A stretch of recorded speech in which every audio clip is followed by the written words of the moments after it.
স্বাগত দীপ্ত সংবাদে। আপনাদের সাথে আছি আমি আনোয়ারুল আলম। শুরুতেই জানাবো সংবাদ শিরোনাম। কোরবানির পশুর চামড়ার নতুন দাম নির্ধারণ। গরুর বর্গফুটে 5 টাকা আর খাসির বাড়ল 2 টাকা। সংস্কার ছাড়া লক্ষ্য অর্জন সম্ভব নয় বলছে সুশীল সমাজ। জাতীয় ঐক্যমত্য কমিশনের সঙ্গে বৈঠক। জুলাই গণহত্যার আনুষ্ঠানিক বিচার প্রক্রিয়া শুরু। পুলিশের 8 সদস্যের বিরুদ্ধে অভিযোগ দাখিল।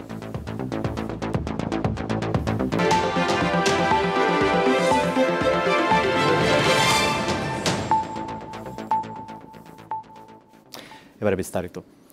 কোরবানির পশুর চামড়ার নতুন দাম নির্ধারণ করেছে সরকার। এবার গরুর চামড়া প্রতি বর্গফুটে 5 টাকা বাড়ানো হয়েছে। এছাড়া খাসি ও বকরির চামড়া প্রতি বর্গফুটে 2 টাকা বাড়িয়েছে সরকার।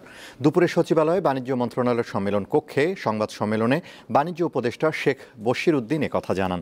নতুন নির্ধারিত দাম অনুযায়ী কোরবানির পশুর লবণযুক্ত গরুর চামড়ার দাম এবার 5 টাকা থেকে বাড়িয়ে 60 টাকা থেকে 65 টাকা, আর ঢাকার বাইরের চামড়ার দাম 5 টাকা বাড়িয়ে 55 থেকে 60 টাকা করা হয়েছে। আর খাসির লবণযুক্ত চামড়ার দাম 22 থেকে 27 টাকা এবং বকরির চামড়া 20 থেকে 22 টাকা নির্ধারণ করা হয়েছে। বাণিজ্য উপদেষ্টা জানান, ঢাকায় সর্বনিম্ন কাঁচা চামড়ার দাম 1350 টাকা নির্ধারণ করা হয়েছে, আর ঢাকার বাইরে সর্বনিম্ন দাম নির্ধারণ করা হয়েছে 1150 টাকা।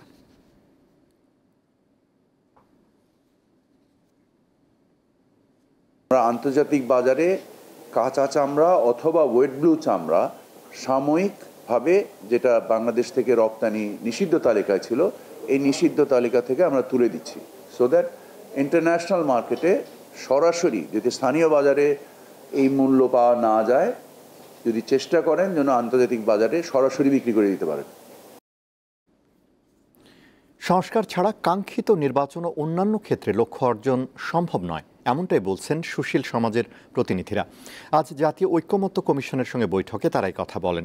সংস্কার ইস্যুতে রাজনৈতিক দলগুলোর পাশাপাশি সুশীল সমাজের ভূমিকা গুরুত্বপূর্ণ বলে মনে করেন কমিশনের সহসভাপতি অধ্যাপক আলী রিয়াজ। 24-এর গণঅভ্যুত্থানের ধারাবাহিকতায় নতুন বাংলাদেশ গড়ার লক্ষ্যে বিভিন্ন খাত সংস্কারের উদ্যোগ নেয় ডক্টর ইউনূসের নেতৃত্বাধীন অন্তর্বর্তী সরকার। গঠন করা হয় বেশ কয়েকটি কমিশন। এসব কমিশনের সুপারিশ পর্যালোচনা করছে জাতীয় ঐক্যমত্য কমিশন। বৈঠক করছে রাজনৈতিক দলসহ বিভিন্ন মহলের সঙ্গে। রবিবার রাজধানীর ফার্মগেটের কৃষিবিদ ইনস্টিটিউশনে সুশীল সমাজের প্রতিনিধির সাথে বৈঠকে বসে জাতীয় ঐক্যমত্য কমিশন। এতে সংস্কারের বিভিন্ন দিক নিয়ে আলোচনা হয়। এমন কোন জিনিসে হাত দেওয়া উচিত হবে না যেটা থেকে ভোটের অধিকার ফিরে দিতে আরো বিলম্ব হয়। কাজেই সর্বোপরি আমাদের প্রধান লক্ষ্য হবে সংস্কার করে যাতে আমরা গণতন্ত্রের আবার ফিরে যেতে পারি, সেদিকে অগ্রসর হতে পারি এবং যত শীঘ্রই অগ্রসর হতে পারি সেদিকে লক্ষ্য রাখা। আমি শুধু রাজনৈতিক দলগুলোকে একটাই প্রশ্ন করতে চাই যে গণমাধ্যম যে অবস্থায় আছে সেই অবস্থায় যদি থাকে তাহলে কি আপনারা নির্বাচনটাও ঠিকমতো করতে পারবেন কিনা? জাস্ট এইটাই একমাত্র কথা আমি বলে গেলাম। সাংবিধানিক এবং নির্বাচন রিলেটেড যেগুলো রিয়েলি মেইন ইস্যু এখন, সেই দিকে বেশি আমরা নজর দিব। দ্রুত বিচার এবং এই সরকারের সময়ই করে ফেলা ভালো হবে। That is one of the priority. রাস্তার চাপে কিংবা একটা আন্দোলনের চাপে যে কোনো কিছুতে নথি স্বীকার করা, এটা সরকারের জন্য ক্ষতির কারণ হচ্ছে, সেটা আসলে আলটিমেটলি আমাদের এই সংস্কার প্রক্রিয়াটাকেও পিছিয়ে দেবে, কারণ সংস্কার প্রক্রিয়ার উপরে সরকারের উপরে জনগণের আস্থা কমে যাচ্ছে এর ফলশ্রুতিতে। জাতীয় ঐক্যমত্য কমিশনের সহসভাপতি বলেন, বাংলাদেশকে এগিয়ে নিতে সংস্কারের বিকল্প নেই। রাজনৈতিক দলগুলো রাজনৈতিক আদর্শিক অবস্থানের কারণে নিঃসন্দেহে মতপার্থক্য থাকবে, সব বিষয়ে ঐক্যমত্য প্রতিষ্ঠা করা সম্ভব হবে না। এটা হচ্ছে বাস্তবতা, যে এইসব বিষয়ে ঐক্যমত্য প্রতিষ্ঠা করা যায়নি। সেগুলো আমরা জানাবো কারণ হচ্ছে স্বচ্ছতার জন্য এবং জনগণের পরবর্তী সময়ে রাজনৈতিক প্রক্রিয়া সিদ্ধান্ত গ্রহণে সহযোগিতা করার জন্য আমরা মনে করি সেটা খুবই জরুরি।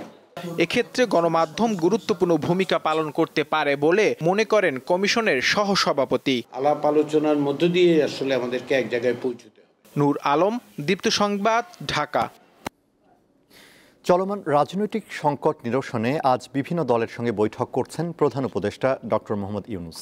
দর্শক যমুনায় আছেন সহকর্মী রুবায়েত হাসান, সরাসরি যুক্ত হচ্ছেন তিনি। রুবায়েত, কখন বৈঠক শুরু হয়েছে আর এই মুহূর্তে কোন দল বৈঠক করছে আমাদের জানাবেন? নিশ্চয়ই বিকেল 5:30টার পরেই আসলে প্রধান উপদেষ্টার সঙ্গে দ্বিতীয় দিনের মতো বৈঠকে অংশ নিয়েছে দেশের বিভিন্ন রাজনৈতিক দল ও সংগঠনের শীর্ষ নেতৃত্ব।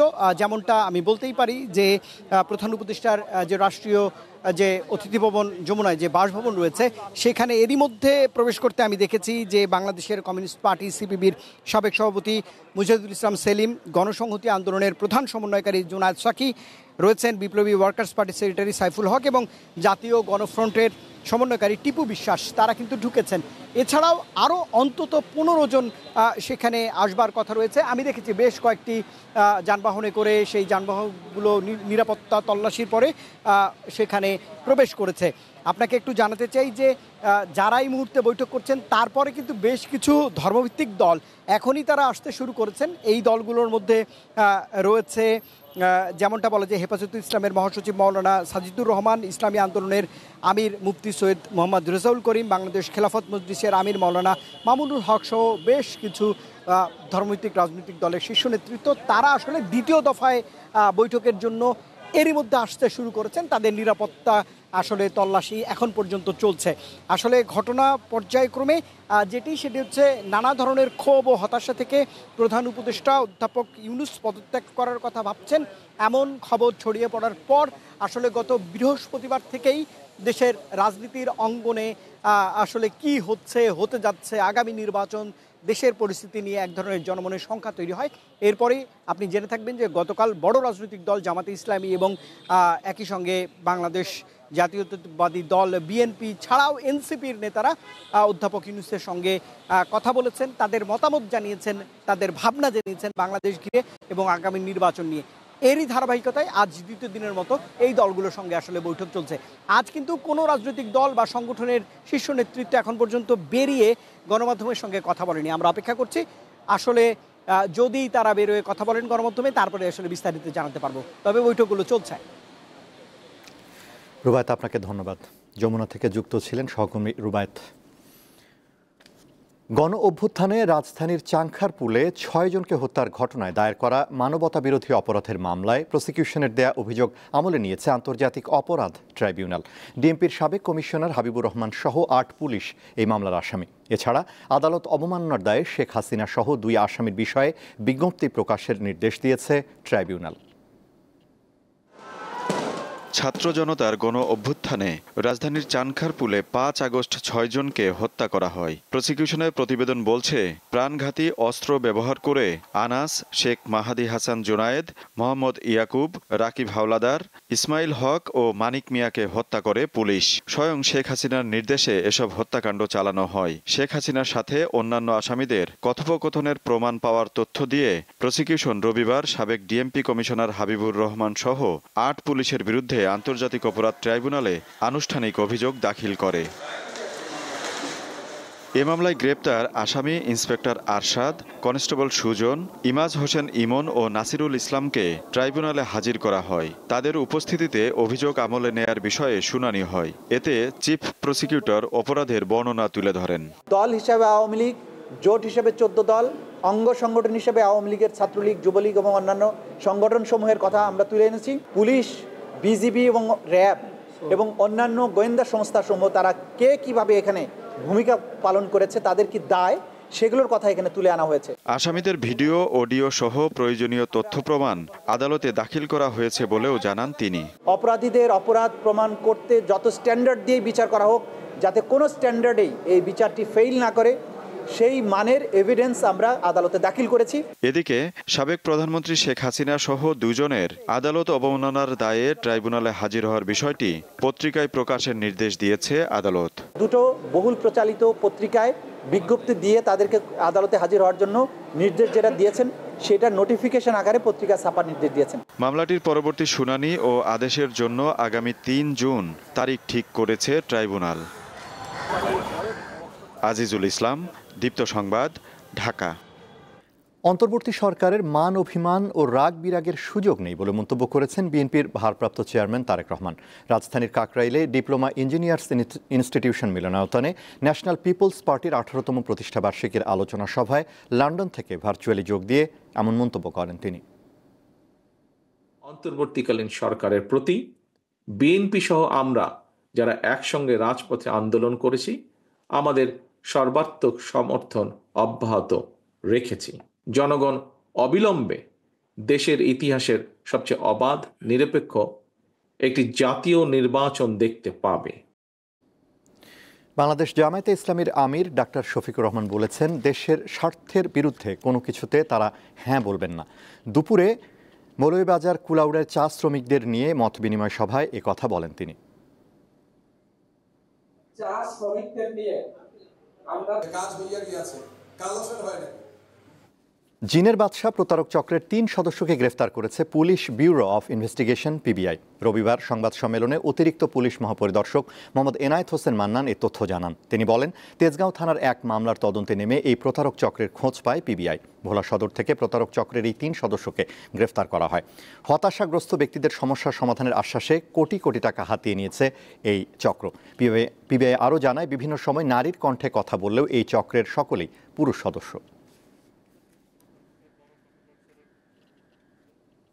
আন্তর্জাতিক ভারী বৃষ্টিতে বিপর্যস্ত হয়ে পড়েছে ভারতের রাজধানী দিল্লি ও আশপাশের এলাকা। শহরের বহু রাস্তাঘাট পানিতে তলিয়ে গেছে এবং প্রবল বৃষ্টিপাতের কারণে ফ্লাইট চলাচল ব্যাহত হয়েছে।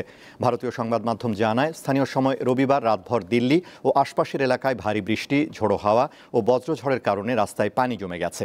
বহু গাছ উপড়ে পড়েছে এবং হোর্ডিং উড়ে যাওয়ার ঘটনা ঘটেছে। এতে প্রচণ্ড দুর্ভোগে পড়ে মানুষ।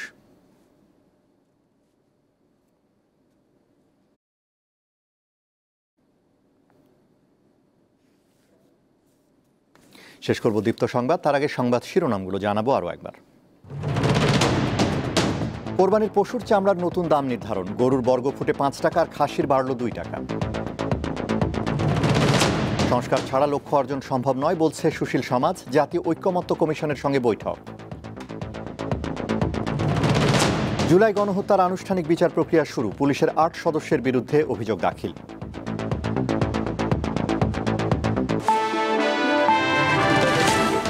এই ছিল এখনকার মতো। আমাদের পরবর্তী দীপ্ত সংবাদ রাত 11টায় দেখার আমন্ত্রণ। এছাড়া আরও তথ্য ও বিনোদনের খবর পেতে যুক্ত থাকুন দীপ্তর ডিজিটাল প্ল্যাটফর্মগুলোতে। ধন্যবাদ।